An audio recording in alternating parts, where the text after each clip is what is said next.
I used to believe that if you stayed quiet, stayed kind, and stayed loyal, things would eventually work out. That belief ended on a night that started like a celebration and turned into a public lesson on where I truly stood in my own family. At the time, I didn't know it would change everything. I just knew I felt very small sitting at that table, forcing a smile, while everyone else laughed a little too loudly.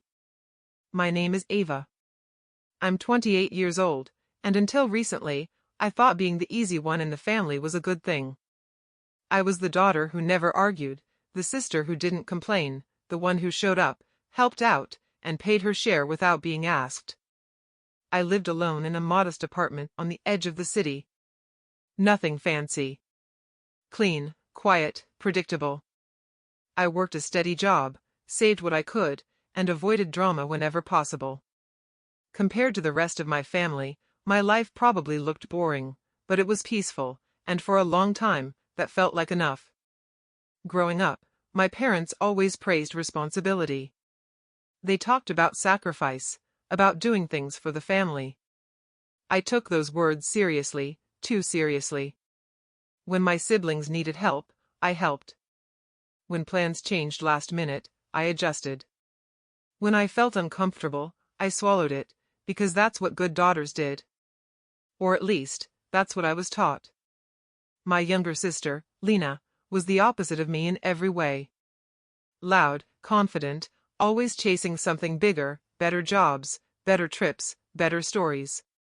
She walked into rooms and became the center of them. My parents adored her energy. They called her ambitious. When she messed up, they called it learning. When I made mistakes, they called it disappointing. Still, I never thought of my family as cruel. Complicated, yes. Messy, definitely. But not malicious. I told myself love didn't always look fair, that sometimes you just accepted your role and kept going. That illusion lasted until the night of the dinner. My mother called me first, her voice cheerful and almost rehearsed. She said the family was getting together for a small celebration. Just dinner. She sounded unusually excited, which should have been my first warning. Everyone will be there, she said. I'd really like you to come. I almost said no. I was exhausted, work had been stressful, and I hadn't slept well, but guilt spoke louder than exhaustion. So I said yes. I even stopped at a store and picked up a nice bottle of wine. Something thoughtful. The restaurant tried very hard to look expensive, dim lighting, heavy menus, waiters who spoke softly as if noise itself were inappropriate. When I walked in, my family was already seated, laughing and leaning close together. For a moment, I hesitated, feeling like I was interrupting something I didn't belong to. Then my mom waved me over. I sat down, placed the wine on the table, and smiled. No one thanked me. My father glanced at the bottle and handed it to the waiter without a word. Lena barely looked up from her phone. I told myself not to overthink it. Dinner started pleasantly enough. Small talk. Updates. Stories I'd already heard. Lena talked about an upcoming trip somewhere warm and expensive. My parents listened closely, asking questions, offering suggestions. I nodded along, sipping water, pretending I wasn't doing mental math about how much that trip must cost. Halfway through the meal, my mother cleared her throat and tapped her glass with a spoon. That's actually why we wanted to get together tonight, she said, smiling at Lena. We have something to celebrate. Lena finally looked up, grinning like she already knew. My mother talked about big steps and exciting futures, then announced Lena was moving forward with her plans sooner than expected. The details were vague, but the message was clear. This dinner wasn't for all of us. It was for her. Everyone applauded. My father raised his glass. The waiter returned with fresh drinks, though I hadn't ordered another. Somewhere along the way, my wine had been opened and poured, but not into my glass. Then the jokes started. At first, they were subtle. Comments about how Lena was always going places, how brave she was, how not everyone had that kind of drive. My uncle joked that some people were meant to stay comfortable. Someone laughed and glanced at me. I laughed too. Automatically. Then Lena leaned back and said, "At least Ava doesn't need much. She's low maintenance." The table erupted. My mother nodded like it was a compliment. "She's always been so simple," she added. "We never have to worry about her. Simple. Low maintenance. Never a burden." The words hit harder than they should have, but I kept smiling and told myself they didn't mean anything by it. Then the waiter placed the bill in the center of the table. No one reached for it. My father glanced at my mother. My mother looked at Lena. Then she turned to me. "Well," she said casually, "you don't really have any big expenses right now, right?" It wasn't a question. It was an assumption. Lena smirked. Someone added, "She's the responsible one." Another voice chimed in, "And she doesn't mind, do you?" All eyes were on me. In that moment, I realized they weren't asking. They were waiting. Waiting for me to do what I always did. My heart pounded, but my voice stayed calm. "I guess I can help," I said. Help. Not even cover it. The bill slid toward me. "No thank you." No hesitation. The waiter took my card and left. Conversation resumed instantly. I sat there, my appetite gone, my chest tight. When the card came back, my father patted my hand. "You're a good daughter," he said. I smiled through dessert, hugged everyone goodbye, and told them to text me when they got home safe. Then I sat in my car for a long time without starting the engine. I wasn't angry yet. I was embarrassed, not because I paid, but because of how normal it was for them to expect it. On the drive home, old memories surfaced. Groceries covered just this once. Fees paid because someone forgot their wallet. Money never returned, never acknowledged. I'd called it generosity. I was wrong. It was conditioning. That night, staring at the ceiling, I felt something settle in my chest. Not rage. Not sadness. Clarity. I didn't confront anyone. I didn't explain myself. I stayed quiet, but this time, not to keep the peace. I stayed quiet because I was paying attention. And what I was about to notice would change everything. The days after the dinner passed quietly. Too quietly. There were no angry texts, no follow-up jokes, no thanks again messages. At first, I told myself that was a good thing. Silence meant peace, didn't it? It meant I could return to my routine, waking up early, going to work, coming home, making dinner, sleeping. Normal life. But something had shifted inside me, and I couldn't ignore it. I started noticing things I had trained myself not to see. Like how my phone only buzzed when someone needed something. Like how conversations never included my plans, only my availability. Like how family always seemed to cost me something, time, energy, money, while costing everyone else nothing at all. One evening, after a long day at work, I sat on my couch with my laptop open, scrolling without purpose. I wasn't looking for answers. I wasn't suspicious yet. I was just tired. Then an email notification appeared on my screen. Payment confirmed. I frowned. I hadn't bought anything recently. I opened it. It was a subscription charge. Small, but unfamiliar. I shrugged it off at first. Maybe I'd forgotten. That happened sometimes. But when I opened my banking app to double-check, something caught my eye.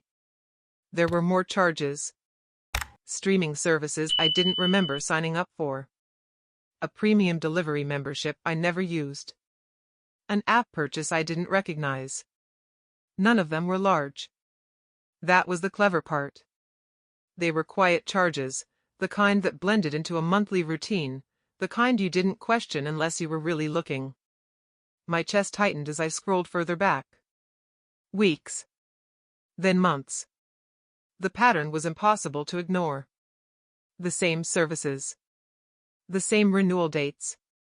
Always charged to my card. I felt sick. I grabbed a notebook and started writing everything down, each charge, each amount, each date. My hand moved faster as the truth settled in. These weren't mistakes. They were habits. Someone, no, multiple people, had been using my card like it was a shared family resource, like it belonged to everyone except me. I thought back to the dinner. The casual way the bill had been pushed toward me. The lack of hesitation.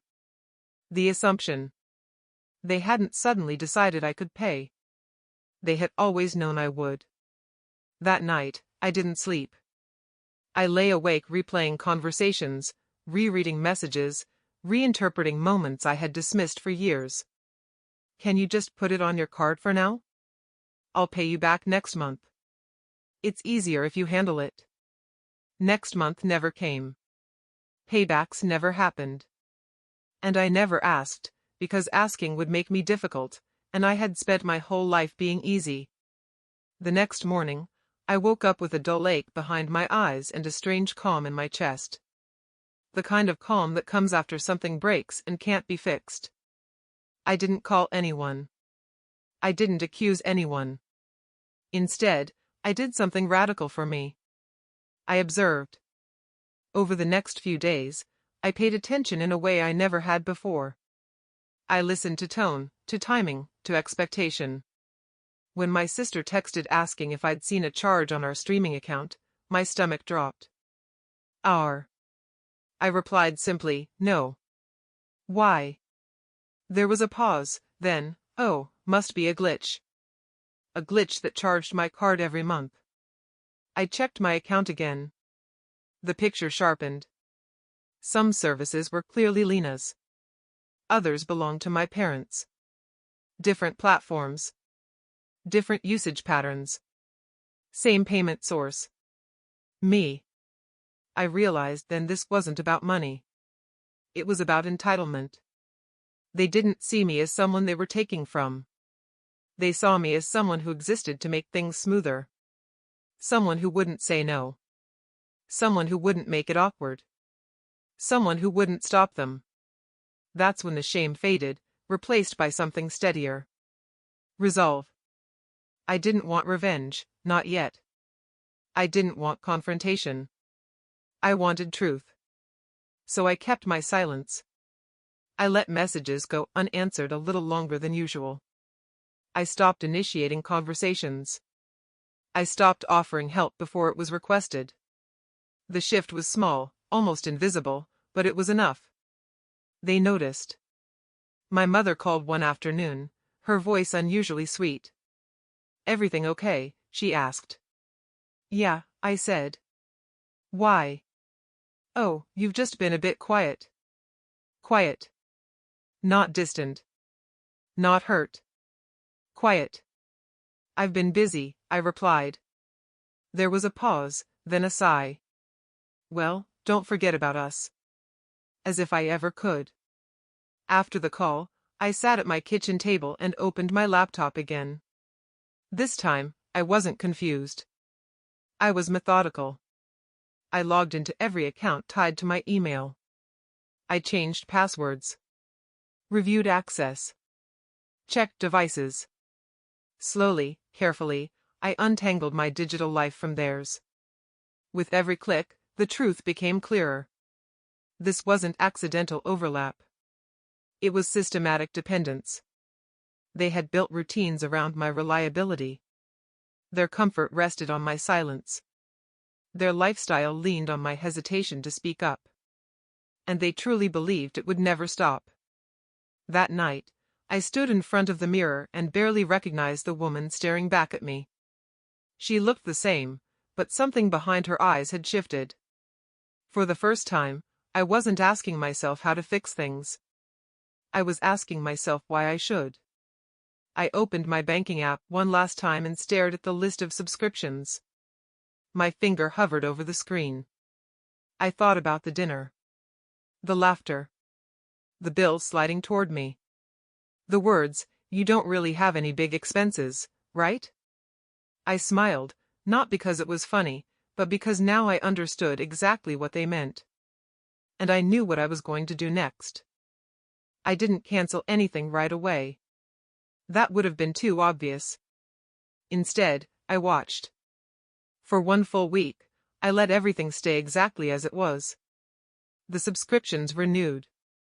The services ran smoothly. No interruptions. No errors. No complaints. I wanted to see how deeply their lives were built around my quiet support. And I saw everything. My sister binge-watched shows she couldn't afford on her own schedule. My parents streamed movies every night like clockwork. Packages arrived at their house through a delivery membership they barely used. Their routines were comfortable, uninterrupted, unquestioned. Because I was still paying. The difference was that now, I was aware. Awareness changes things. It turns generosity into leverage. It turns silence into choice. On the 8th day, I started small. I canceled one subscription. Just one. The least obvious one. A service I knew my sister used constantly but never talked about. I didn't block accounts. I didn't send messages. I didn't say a word. I waited. It didn't take long. That evening, my phone buzzed. "Hey," my sister texted. "Is the app down for you?" I stared at the message longer than necessary. Then I typed back, calm and casual. "Not sure. I don't really use it." There was a pause. Then another message. "Oh. It says the payment failed." Payment failed. Not cancelled. Not removed. Failed. Interesting choice of words. "I'll check later," I replied. I didn't. The next morning, I canceled another subscription. This one belonged to my parents. A movie platform they used every weekend. Again, no announcement. No explanation. That afternoon, my mother called. "Are you having trouble with your card?" she asked, trying to sound concerned. "No," I said. "Why?" "Well, the movie app isn't working." I could almost hear the confusion in her voice. Not anger. Not accusation. Just genuine surprise, as if something dependable had suddenly stopped working for no reason. "That's strange," I said. "I'll look into it." I didn't. By the end of the week, half the subscriptions were gone. Quietly. Methodically. Like pulling threads from a sweater without disturbing the pattern, until suddenly, it no longer held together. That's when the tone changed. The messages came faster. More direct. Less polite. "Did you change something? Are you sure your card is okay? We're getting errors on a few accounts." I replied slowly. Briefly. Never defensively. Never apologetically. "I'm not sure. I haven't checked yet. I've been busy." Busy. The same word I'd used before. The same one they'd brushed off so easily. Now it unsettled them. On the 10th day, my sister called outright. "Okay, seriously," she said. "What's going on?" I leaned back in my chair, phone pressed to my ear, heart steady. "What do you mean?" "The subscriptions. They keep stopping." "Did you cancel them?" There it was. The question they'd avoided asking. Because asking meant acknowledging something they'd pretended wasn't real. "I've been reviewing my finances," I said carefully. "Cleaning things up." Silence. "You canceled them?" she asked again, sharper this time. "I canceled the ones I wasn't using," I replied. Another pause. "But those were family accounts." "Family accounts. Not my accounts. Not your accounts. Family." "I don't remember agreeing to pay for them," I said. Her breath hitched. Just slightly. "Well, you always have," she said. "So we assumed." "You assumed," I repeated. The word landed between us, heavy and undeniable. That night, a group message appeared. The family chat. A place usually reserved for holiday plans and passive-aggressive jokes. This time, the tone was different. Concerned. Confused. Offended. Can we talk about what's going on with the subscriptions? Some things stopped working. This feels sudden. Sudden. Years of silent payments weren't sudden. Only the stopping was. I typed one message and reread it 3 times before sending. I realized I've been paying for things I don't use and didn't agree to. I'm fixing that. No accusations. No explanations. No apologies. The response was immediate. But we're family. It wasn't a big deal. You should have said something. This could have been handled better. Handled better.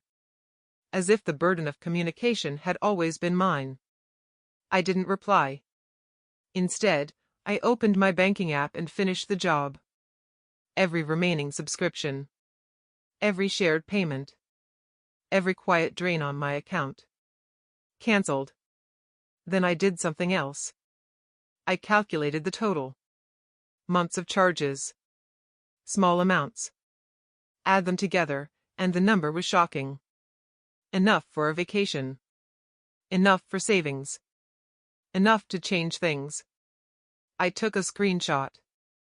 I didn't send it yet. The fallout came the next day. My parents showed up at my door unannounced. My mother looked hurt. My father looked annoyed.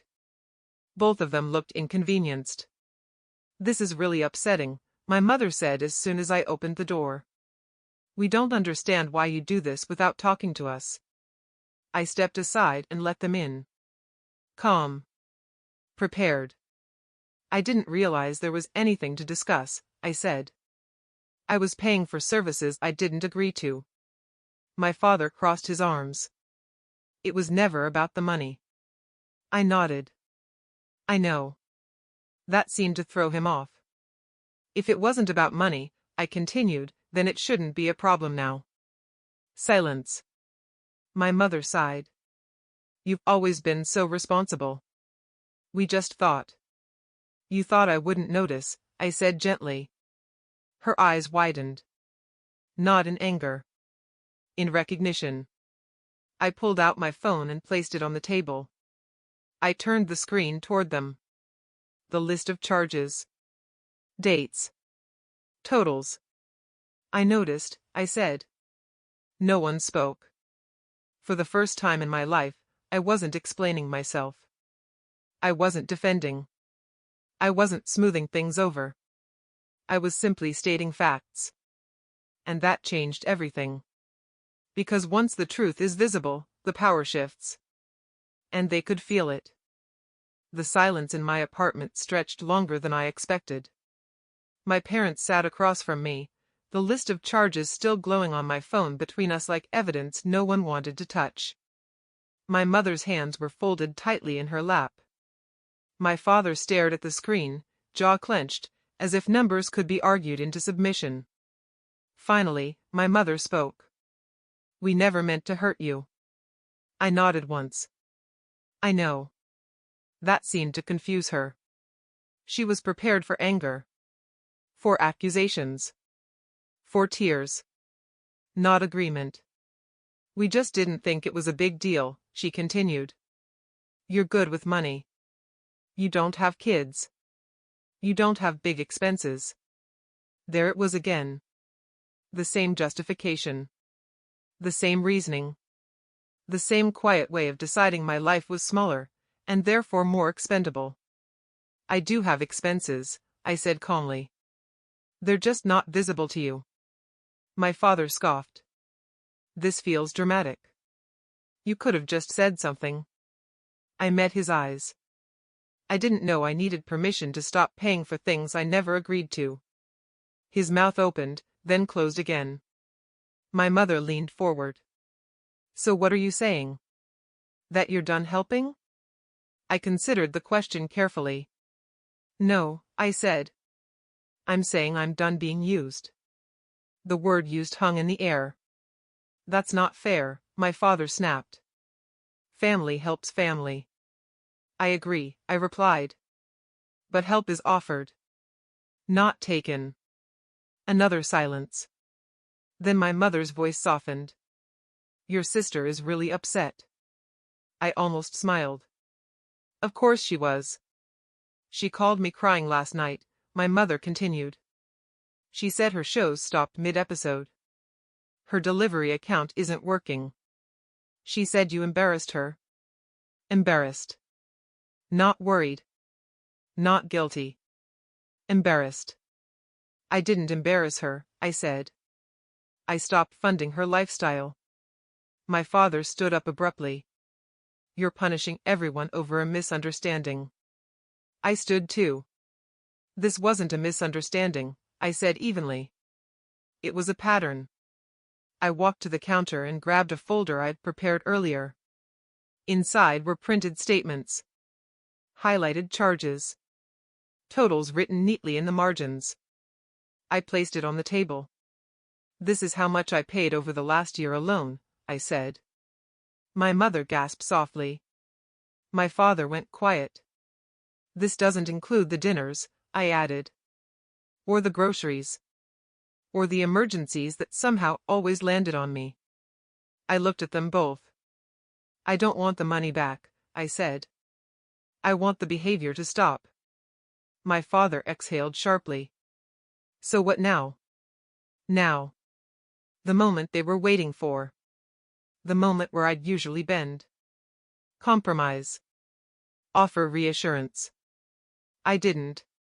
Now, I said, things change. They left shortly after that. Not angrily. Not peacefully. Somewhere in between. The kind of exit that feels like unfinished business. The next call came an hour later. Lena. I let it ring. Then ring again. Then again. When I finally answered, her voice exploded through the phone. Are you serious right now? Yes, I said. You just canceled everything without warning. I canceled what I was paying for, I corrected. You always paid for it. And you always let me, I replied. She went quiet for half a second. Then laughed, a sharp, disbelieving sound. Wow, she said. So you're really doing this? Over a few subscriptions. I closed my eyes briefly. This was never about subscriptions. Well, congratulations, she snapped. You've officially made things awkward. Awkward. The worst crime in our family. I'm okay with awkward, I said.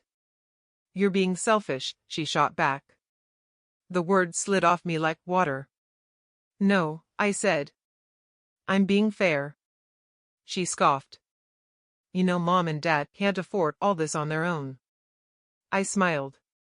Not because it was funny, but because it was revealing. They afforded it just fine when I was paying, I said. They'll figure it out. Silence. Then, quieter, you've changed. Yes, I said. I have. She hung up. The fallout was immediate. Group chats went silent. Invitations stopped. Calls became infrequent. When they did reach out, the tone was different, careful, restrained, transactional. For the first time in my life, my absence created inconvenience. And that's when I knew I'd been valuable all along. Not for who I was, but for what I provided. Weeks passed. No one apologized. No one acknowledged the pattern. But something else happened. They adjusted. My parents canceled services. My sister started paying for her own accounts. Dinners became cheaper, or didn't happen at all. And slowly, subtly, the power dynamic shifted. They needed me less. And I needed them differently. One evening, I checked my bank account. The balance was higher than it had been in years. The quiet drain was gone. The background anxiety I'd carried for so long had lifted. I felt lighter. Not victorious. Free. Then, one afternoon, my mother texted me. "Can we talk? Just you and me." I stared at the message for a long moment. This wasn't over. Not yet. Because consequences don't always arrive with shouting. Sometimes, they arrive with humility. And sometimes, they arrive too late. I didn't reply to my mother right away. Not because I was angry. Not because I was avoiding her. But because for the first time in my life, I was deciding whether a conversation deserved my energy. That realization alone felt powerful. When I finally agreed to meet her, we chose a quiet cafe near my apartment. Neutral ground. No family photos on the walls. No shared memories in the corners. Just two women sitting across from each other as equals, something we had never really been before. She arrived early. That surprised me. When I sat down, she smiled nervously, stirring her coffee even though it didn't need it. "You look tired," she said. I nodded. "I've been sleeping better." She didn't know what to do with that. For a few moments, we talked about small things. The weather. Work. A neighbor she didn't like. It was the kind of conversation people have when they're circling something important, afraid to land on it too hard. Finally, she sighed. "I didn't realize how much we leaned on you," she said. "Not we used you. Not we hurt you. Leaned. It was a start." "I didn't realize either," I replied. "Not until I stopped." She looked at me then, really looked at me. Not the reliable daughter. Not the easy one. Just me. "Your sister is still upset," she said carefully. "I know. She feels like you pulled the rug out from under her." I met her gaze. That rug was my back. That was the moment something cracked. My mother's eyes filled, not dramatically, not manipulatively, but with the kind of tears that come from recognition. From seeing a truth too late and realizing it doesn't go away just because you finally acknowledge it. "I wish you'd said something sooner," she whispered. "So do I said. But I didn't think I was allowed." We sat in silence again. Then she reached across the table, hesitated, and pulled her hand back. "I'm sorry," she said. "For putting you in that position." It wasn't a perfect apology. But it was real. I accepted it, not because it erased the past, but because it didn't try to deny it. Things didn't magically fix themselves after that. My family didn't suddenly become thoughtful. My sister didn't apologize. We didn't return to weekly dinners or group chats full of emojis. What changed was quieter. Expectations disappeared. No more surprise bills. No more, "just put it on your card." No more assuming my time, money, or energy were automatically available. And when requests did come, they sounded different. "Would you mind?" "Only if you can." "It's okay if you say no." Sometimes I said yes. Sometimes I didn't. And the world didn't end. Months later, I took a trip. Nothing extravagant. Just a place I'd always wanted to see but never justified spending money on. I paid for it myself. Every part of it. Without guilt. Without explaining. Standing on a quiet street in a city that didn't know me as anyone's daughter or sister, I felt something settle into place. I hadn't lost my family. I'd found myself. Looking back, I don't think my family was intentionally cruel. I think they followed the path of least resistance. And for a long time, that path was me. I made things easy. Until I didn't. And that made all the difference. If there's one thing I learned, it's this. Kindness without boundaries isn't kindness. It's permission. Silence doesn't keep the peace. It just keeps the pattern alive. And the moment you stop being useful in the ways that hurt you, you find out who values you for who you are, not what you provide. I used to believe that staying quiet would make everything work out. I was wrong. But learning that truth gave me something far better than approval. It gave me freedom.